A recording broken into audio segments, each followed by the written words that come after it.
ဟုတ်ကဲ့ကျွန်တော်ကတော့နန္ဒာပါထာဝိစုဝနာကိုကွယ်ကြသူများအကြောင်းအပိုင်းနှစ်ကိုဆက်ပြောပြပေးသွားပါမယ်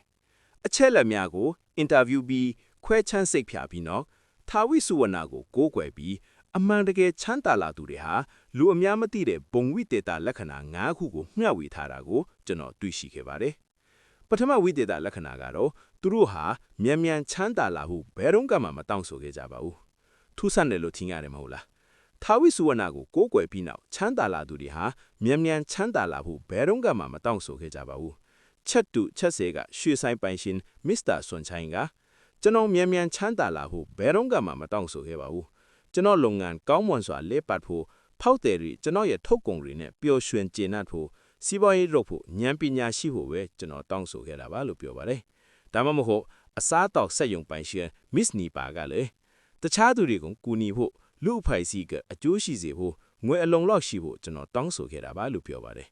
မြင်လားသူတို့ကချမ်းသာကြွယ်ဝမော့ထက်ပိုကြီးတဲ့အရာတစ်ခုကိုတောင်းဆိုခဲ့ကြတယ်သူတို့ကဉာဏ်ပညာအခွင့်အလမ်းနဲ့တခြားသူတွေကိုကူညီဖို့စွမ်းအားကိုတောင်းဆိုခဲ့ကြတယ်ဒုတိယဝိသေသလက္ခဏာကတော့သူတို့ဟာတင်းငယ်တဲ့အရာတွေနဲ့ကိုးကွယ်ကြပေမဲ့စင်စက်မပြတ်ကိုးကွယ်ကြတယ်ချမ်းသာတဲ့သူတွေကဈေးကြီးတဲ့ပစ္စည်းတွေဒါမှမဟုတ်ကြီးမားတဲ့တရိษံတွေကိုပူဇော်တကားတွေနဲ့ကိုးကွယ်ကြတယ်လို့မထင်လိုက်ပါနဲ့လုံးဝမဟုတ်ပါဘူးမစ္စတာဗီရာထောင်ပေါင်းများစွာသောပိုင်ဆိုင်မှုများဖြင့်ချမ်းသာကြွယ်ဝသူလန်အမီရှိအမျိုးသားတဦးက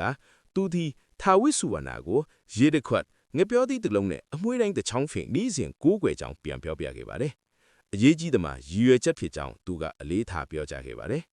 အလုံးမသွားမီမနက်တိုင်းမှာ9မိနစ်တာအချိန်ပေးပြီး15နှစ်ကြာမပြတ်မကွက်ပြုလုပ်ခဲ့တယ်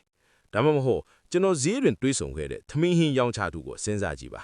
သမင်းနဲ့ဟင်းရွေရောင်းပြီးတနေ့လျင်ပတ်2000မှ3000အကြီးသာရရှိတော့လေထာဝိစုဝနာ၏ဖျားเจ้าတွင်သမင်းနဲ့ဟင်းရွေအချို့ကိုနေ့တိုင်းတီးတန့်ထားရှိကြောင်းသူမကပြောကြားခဲ့တယ်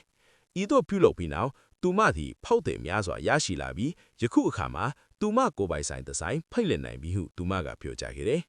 နောက်ထပ်ရှိသေးတာကထာဝိစုဝနာဟာအိမ်မက်များအပြင်အခြားမည်သည့်လက္ခဏာများကိုသင်သိချင်ပါသေးလား